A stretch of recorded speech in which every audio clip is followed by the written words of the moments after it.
everyone. Today I am going to present my seminar on the topic Bio Robotics. So before coming to the topic Bio Robotics, let's know the term robotics. So what is robotics? It is a branch of computer science and engineering. It involves the design, construction, operation and use of robots.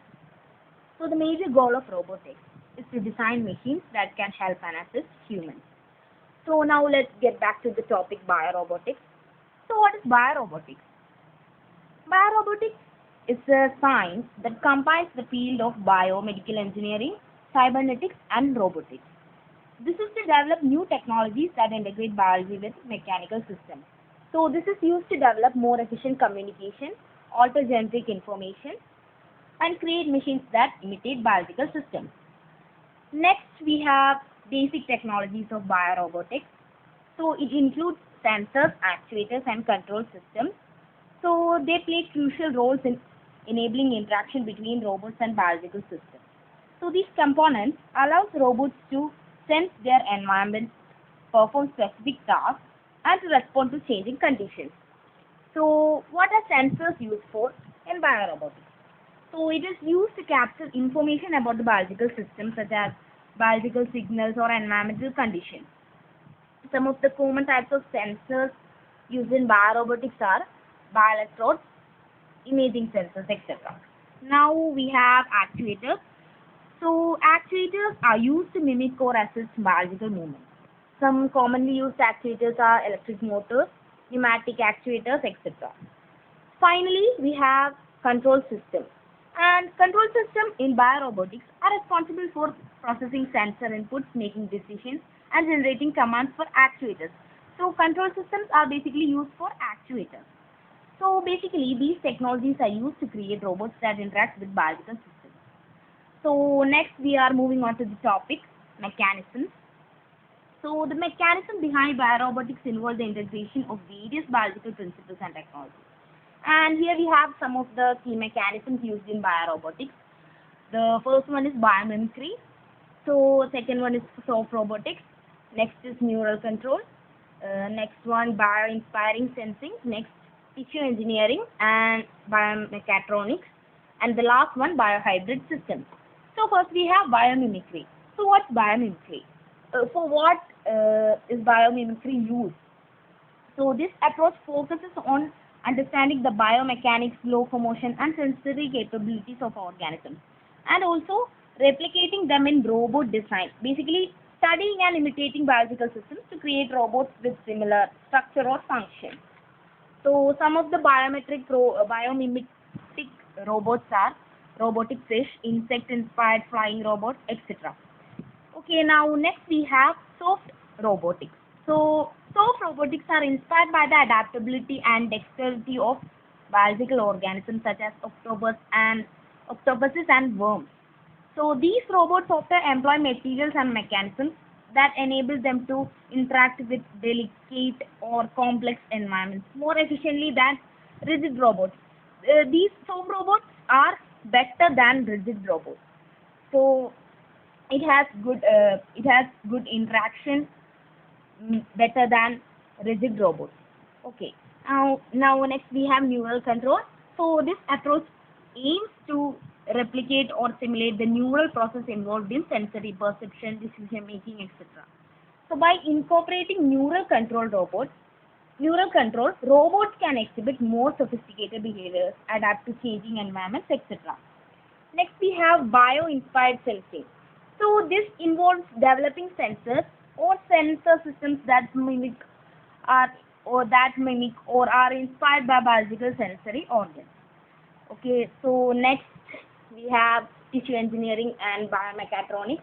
This approach aims to develop robots that can interact with biological systems such as prosthetic limbs or exoskeletons that interface with the human body. So now last we have biohybrid systems. So this combines living biological components such as cell or tissues with artificial components to create integrated robotic systems.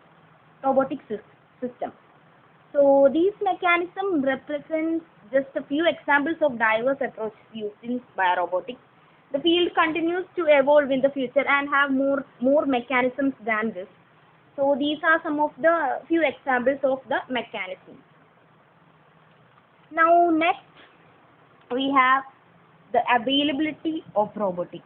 So biorobotics is a rapidly evolving field with ongoing research and development worldwide. While biorobotic technologies are advancing, we need to know the availability of biorobotics. So some of the availabilities of biorobotics are research labs, medical and healthcare applications, industrial applications, education and research platforms, emerging technologies, etc. And first of all, talking about research labs, biorobotics is actually pursued in research labs, laboratories, and academic institutions worldwide. So researchers in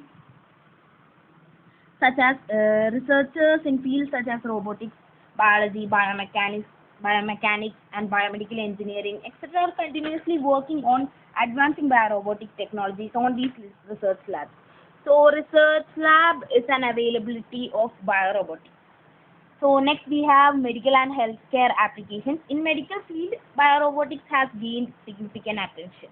So robotic processes, exoskeleton, and assistive devices that interface with the human body are being developed and used to restore or enhance physical abilities. Okay, now next we have industrial applications.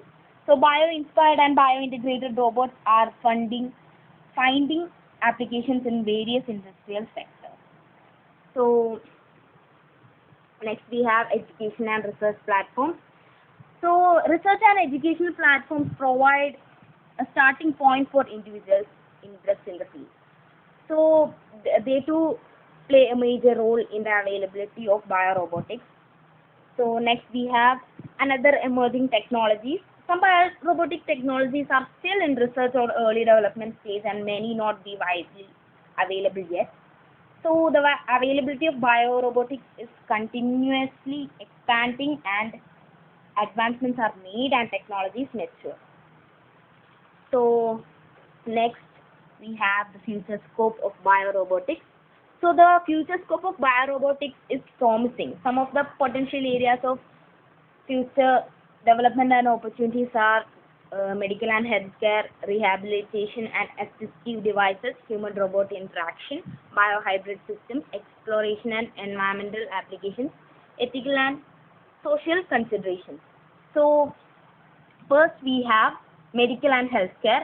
We have already mentioned the availability and scope of the biorobotics and in healthcare and medical and healthcare in the previous slide.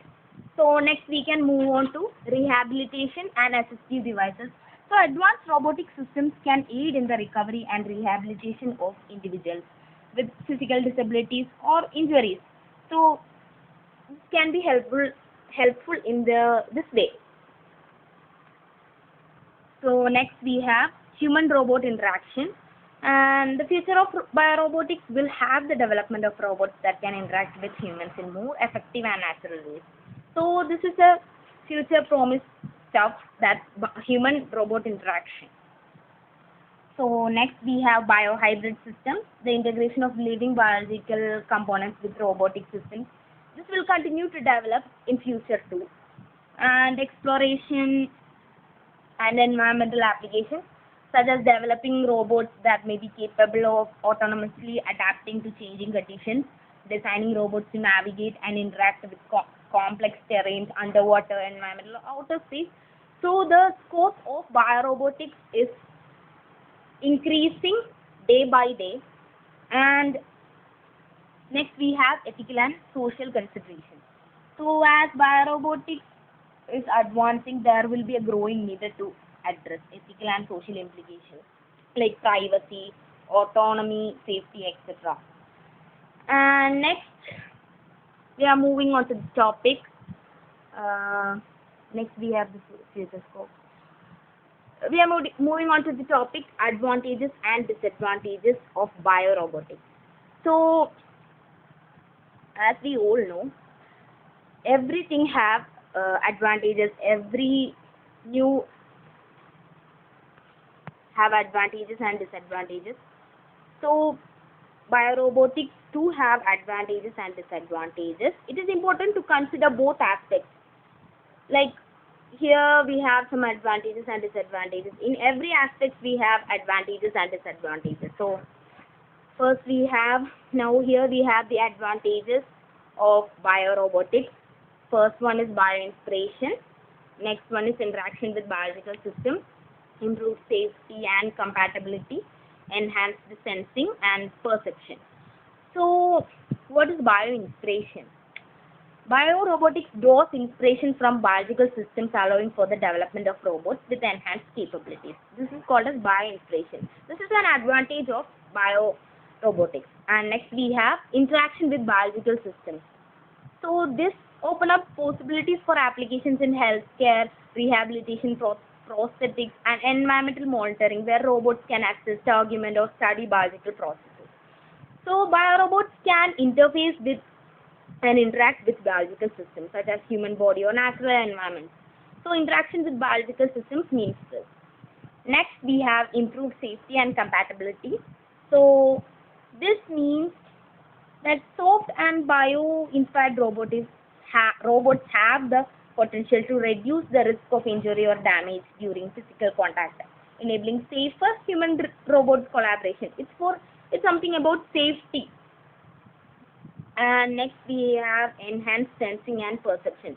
So this enables robots to have an advanced sensing capabilities such as vision, touch, or chemical sensing. This is valuable for various applications like object recognition, environmental monitoring, medical diagnosis, etc. etc. And next we have the disadvantages of biorobotics. So what are the disadvantages of biorobotics? First we have complexity and integration challenges. Biorobotics often involves the integration of multiple disciplines such as robotics, biology, materials, and control system. So there arises a complexity. So the complexity of combining these diverse fields is a challenge. So in terms of designing, developing, it is a challenge.